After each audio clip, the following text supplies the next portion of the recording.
teman-teman, kami dari kelas 9A akan memperkenalkan diri kami. Saya Francisca Nora Karakyola Gutom. Saya Titian Indriani Sombi. Saya Lara Purba. Kami dari kelompok negara berkembang. Dalam video ini kami akan membahas tentang perdagangan bebas. Perdagangan bebas adalah kebijakan di mana pemerintah tidak dapat melakukan diskriminasi terhadap impor atau ekspor. Perdagangan bebas dicontohkan oleh Area Ekonomi Eropa atau Uni Eropa dan Perjanjian Perdagangan Bebas Amerika Serikat yang telah didirikan pasar terbuka dengan sangat sedikit pembatasan perdagangan. Sebagian besar negara-negara saat ini adalah anggota dari Perjanjian Perdagangan Multilateral, Organisasi Perdagangan Dunia atau sering disebut dengan WTO. Namun sebagian besar pemerintah masih memerlukan beberapa kebijakan proteksionis seperti penerapan tarif impor atau subsidi untuk ekspor. Pemerintah juga dapat membatasi perdagangan bebas untuk membatasi ekspor sumber daya alam. Hambatan lain yang dapat menghambat perdagangan termasuk kuota impor, pajak, dan hambatan non-tarif seperti undang-undang peraturan. Fitur perdagangan bebas. Kebijakan perdagangan bebas pada umumnya mempromosikan fitur berikut. 1. Perdagangan bebas barang tanpa pajak atau hambatan perdagangan lainnya. Misalnya kuota impor atau subsidi untuk produsen. 2. Perdagangan jasa tanpa pajak atau hambatan perdagangan lainnya. Tidak adanya kebijakan trade distorting seperti pajak, subsidi, peraturan, atau hukum yang memberikan keuntungan untuk perusahaan, rumah tangga, atau faktor-faktor produksi. Yang keempat, yaitu akses ke pasar yang tidak diatur. Yang kelima, akses informasi yang tidak diatur. Yang keenam, yaitu ketidakmampuan perusahaan untuk mendistorsi pasar melalui monopoli yang dikenalkan pemerintah atau kegiatan oligopoli. Dan yang terakhir adalah perjanjian perdagangan yang mendorong perdagangan bebas. Sejarah perdagangan bebas. Sebelum munculnya doktrin perdagangan bebas dan terus bertentangan dengan itu sampai sekarang, kebijakan merkantilisme telah berkembang di Eropa pada abad ke-16. Dua ekonom Inggris awal yang menentang merkantilisme adalah Adam Smith dan David Ricardo. Ekonom yang menganjurkan perdagangan bebas percaya perdagangan adalah alasan mengapa peradaban tertentu makmur secara ekonomi. Adam Smith misalnya menunjukkan peningkatan perdagangan sebagai alasan untuk berkembangnya bukan hanya budaya Mediterania seperti Mesir, Yunani, dan Roma, tetapi juga dari Benggala atau India Timur dan Tiongkok. Kemakmuran besar dari Belanda setelah melemparkan imperial kekuasaan Spanyol dan mengejar kebijakan perdagangan bebas, membuat sengketa perdagangan bebas atau merkantilis membuat pertanyaan yang paling penting di bidang ekonomi selama berabad-abad.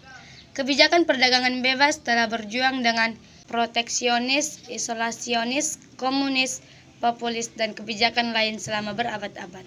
Diatur oleh sistem dagang Britania melalui kisah perdagangan dan navigasi.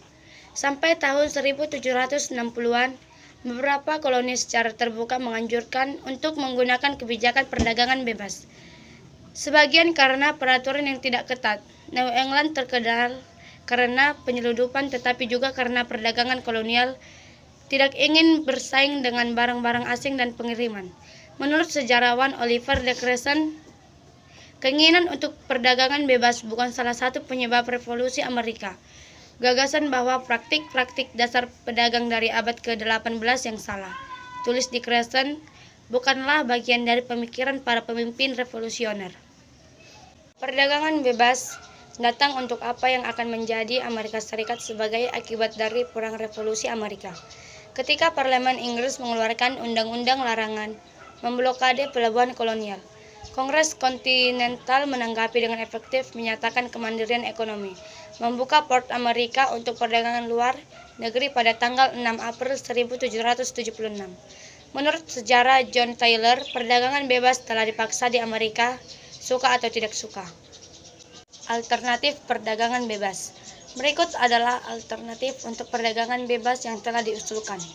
Perdagangan berimbang, perdagangan yang adil, proteksionisme, kebijakan industri, dan pajak Tobin. bebas pertama kali diamati dan didokumentasi oleh Adam Smith dalam The Wealth of Nations pada tahun 1776. Dia menulis, "Ini adalah pepatah dari setiap guru bijaksana dari keluarga, tidak pernah mencoba untuk membuat di rumah dan apa yang akan membuat biaya lebih untuk membuat daripada membeli. Jika sebuah negara asing dapat memasuk kita dengan komoditas lebih murah daripada kita sendiri bisa membuatnya, lebih baik membelinya dari mereka dengan beberapa bagian dari produk industri kita sendiri. Bekerja di sebuah acara di mana kita memilih beberapa keuntungan." Pernyataan ini menggunakan konsep keunggulan absolut untuk menyajikan argumen yang bertentangan dengan merkantilisme yang dominan dalam pandangan perdagangan sekitarnya pada waktu itu, yang menyatakan bahwa sebuah negara harus bertujuan untuk mengekspor lebih dari impor dan dengan demikian mengumpulkan kekayaan. Sebaliknya, Smith berpendapat negara bisa memperoleh keuntungan dari masing-masing dengan memproduksi secara eksklusif dan baik, di mana dari barang yang paling cocok untuk perdagangan antara satu sama lain seperti yang diperlukan untuk keperluan konsumsi. Dalam lapisan ini, itu bukan nilai ekspor relatif terhadap impor yang penting, tetapi nilai dari barang yang diproduksi oleh suatu bangsa. Konsep keunggulan absolut namun tidak membahas situasi di mana negara tidak memiliki keuntungan dalam produksi barang tertentu atau jenis barang. Kelemahan teori ini ditangani oleh teori keunggulan komparatif, umumnya dikaitkan dengan David Ricardo, yang diperluas di atasnya dalam bukunya pada tahun 1817 On the Principle of Potential Economy and Taxation. Itu membuat kasus untuk perdagangan bebas tidak didasarkan pada keunggulan absolut dalam produksi yang baik, tetapi pada biaya peluang relatif produksi.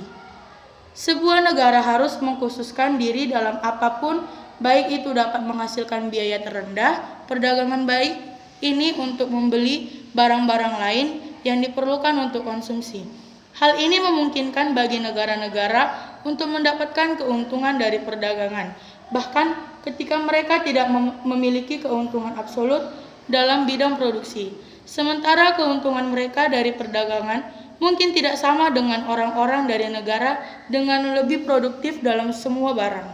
Mereka masih akan lebih baik secara ekonomi dari perdagangan daripada mereka akan berada di bawah perdagangan autarki. Demikianlah hasil pembahasan dari kelompok kami. Sekian dan terima kasih.